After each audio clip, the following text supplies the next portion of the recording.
My final concern about that is just that feels like a depreciating investment, and that ultimately I'm optimizing down. And that's just hearing you talk, hearing you explain it. Yeah. It feels like I'm optimizing down, and I'm optimizing. My cost to bring new people into the funnel goes up over time. Yeah. And my hope is that the quality of people I get in my funnel also goes up.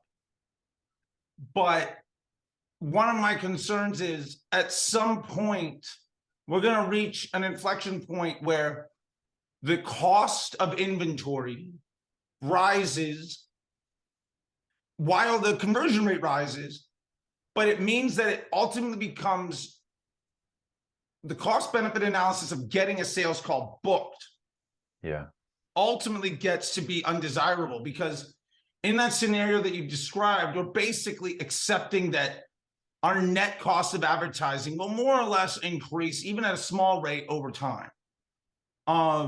Because if we know that what we're doing is going to raise our broad targeting, at some point, do we think that rise in price is going to be, well, if I do it, it's going to be 25, and if I don't do it, it'll be a 20? Or is it, if I do it, it'll be a 25, and then 3-4 months later, it might be a 27, 3-4 months later, it might be a 30. Again, being hyperbolic for the purpose of this conversation. Yeah. And that at some point, even if I had take that out to the nth degree, even if I had 100% conversion rate, I would have my sales team sitting around not answering phone calls. Like, does that make sense? And that the cost of inventory and the conversion rate ultimately leads me to a point where it becomes too expensive to book a call. Versus I'm draining the funnel and optimizing it more effectively than I'm filling it up. And that becomes a depreciating asset, is I guess the way that I'm looking at the situation you described. Yeah. So I think theoretically that could happen. I've never seen it, because I don't think you'd ever reach those levels. So there's a few factors going on.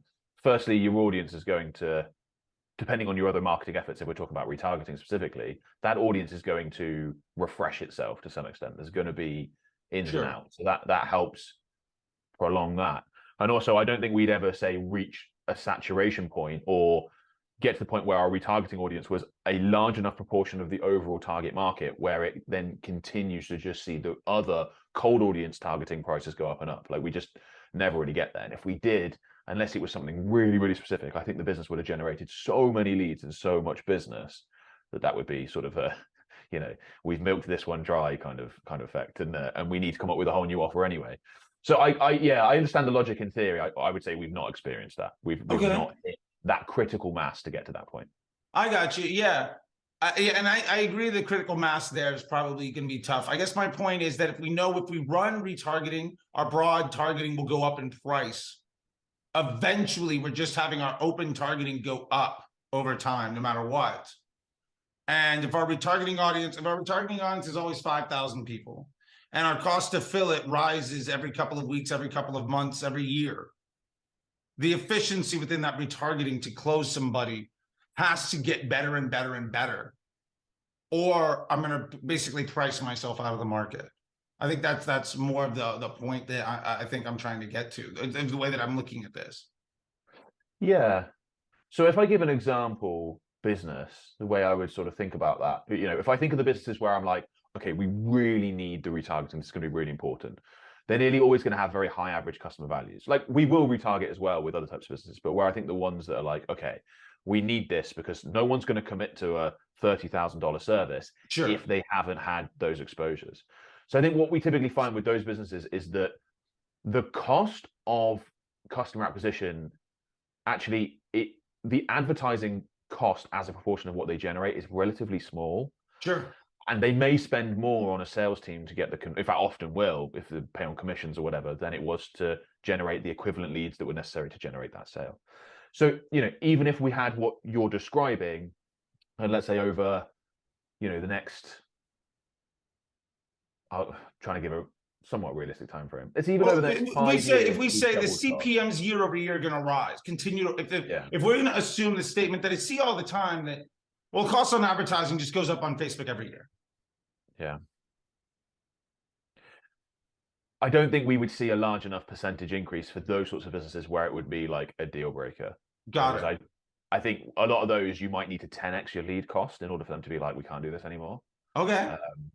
And therefore, you know, that would just, you know, unless there's real shifts in like the overall cost, Got it. So in these I can't really see that situations, happening. just the margin of unit economics allows such an investment because that's your business model. That is your Yeah. low cost trigger. Whereas in, for instance, beauty products, you might get something landed for 78 cents, you sell for $200, and all of your margin instead of on the sales team goes to the advertising. Like, Yeah. there's always some thing that where you get your bread and butter made. I got it. So it's really for those business models where the cost per acquisition of the attention leaves so much margin that you're less concerned about it because there's something else going on in the business, whether it's in this use case, a sales team or sales calls where you're getting it. I got you. Yeah. Those are the scenarios where I really feel like retargeting is very important. We will retarget in other scenarios. We will retarget for e-commerce businesses and things like that. Part of that might be that we just couldn't bring ourselves to not, like, we'd be unwilling to take that risk on a client account because we know that retargeting audience is going to deliver results. It's in those scenarios that I'd be very interested to test your theory. Obviously, it's sometimes difficult with client accounts because it's like, well, we're going to run this experiment on your account. They're like, hang on. I'd like to see what you've done for the last 3 years, you know? Yeah, and then you also face the issue of Facebook's a machine learning algorithm. You've invested heavily in teaching it. Think of it as an employee. You've invested heavily in teaching that employee to do a job very well. Yeah. And now you're getting another employee that doesn't know how to do it nearly to the same level of efficiency. So there's an investment.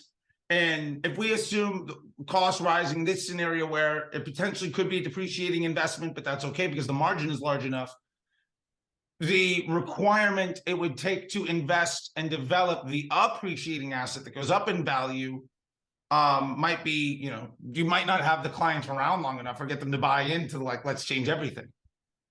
Yeah. Makes total sense.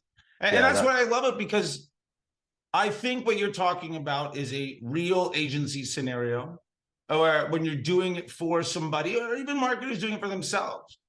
You know, what is the cost benefit analysis of changing lanes, right? Of thinking about things differently.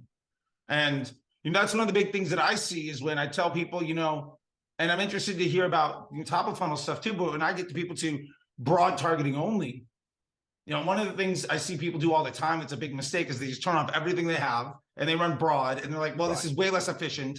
And then they say it doesn't work.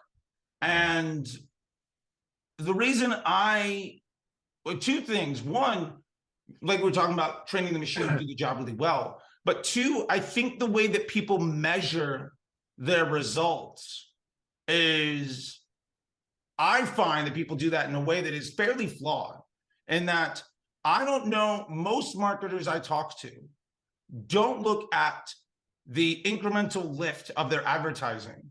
Instead, they're looking at the results by ad or by ad set or by campaign. I got into something with one of our friends in the Twitter sphere and YouTubers, and it was interesting. He said something along the lines of, I spent $1,000 on this ad and it had a ROAS of X. What should I do? Yeah. And my response was, well, what was the impact on your business? And their response was, well, we don't have any way of measuring what this ad's impact is on the rest of our business. And my reply to that is, well, then you don't have any data in order to make that determination, because your CPA, your ROAS, isn't necessarily incremental sales volume, incremental revenue. You might have something that's really, really good at a CPA. And I appreciate that you're talking about cost per lead, cost per acquisition as a KPI here. But one of my concerns when people go to broad, and it was interesting when I was at this conference, I had this conversation about 5 times at a table in like 2 hours.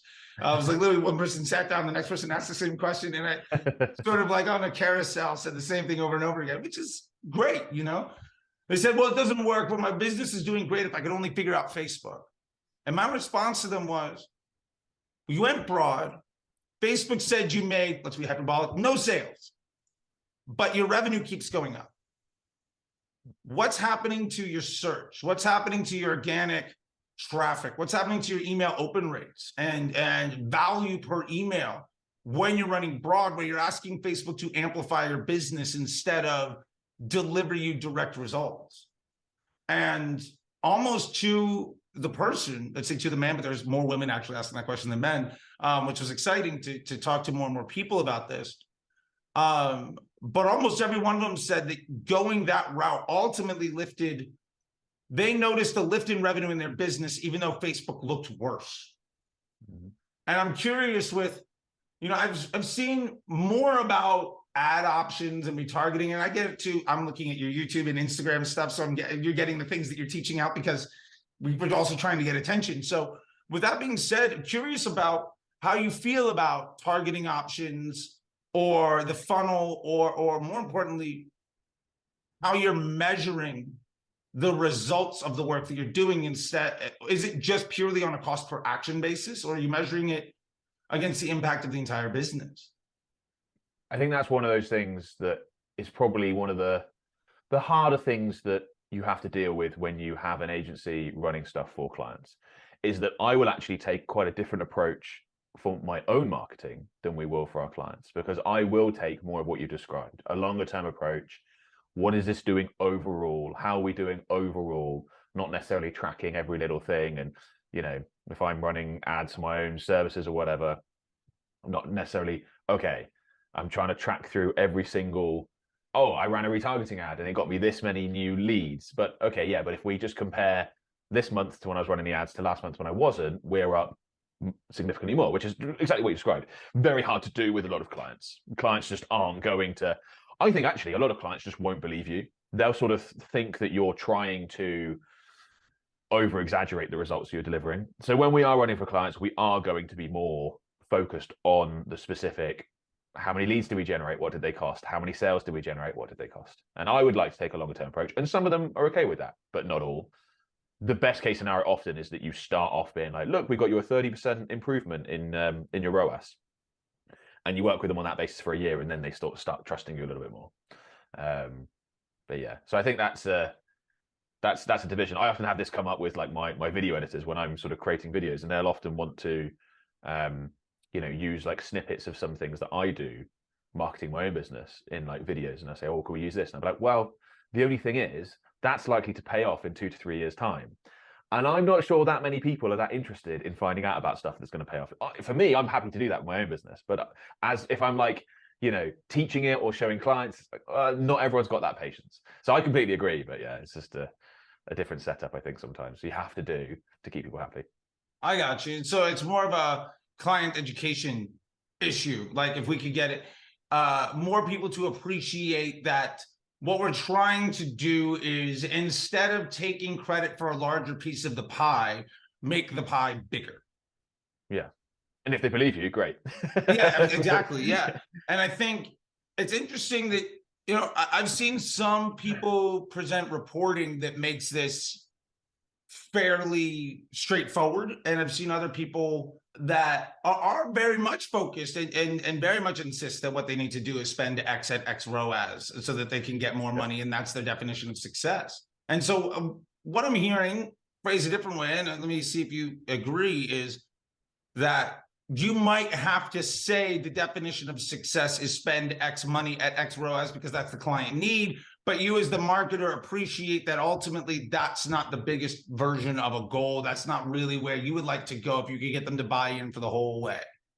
Yes, that is absolutely correct. Yeah, that is absolutely correct. I would rather people have that approach, and that's the approach I take with my own business. Given that I operate within an ads industry, the fact that I put so much time and effort into organic content and have done for 7 years now, that speaks to my own marketing. I'm going to take a longer term focus, and the first, 75, 100 YouTube videos I created did basically nothing, but they're laying the foundations that then builds the audience that then produces. So it's like trying to talk a client into that would be very, very difficult, but I can do it myself.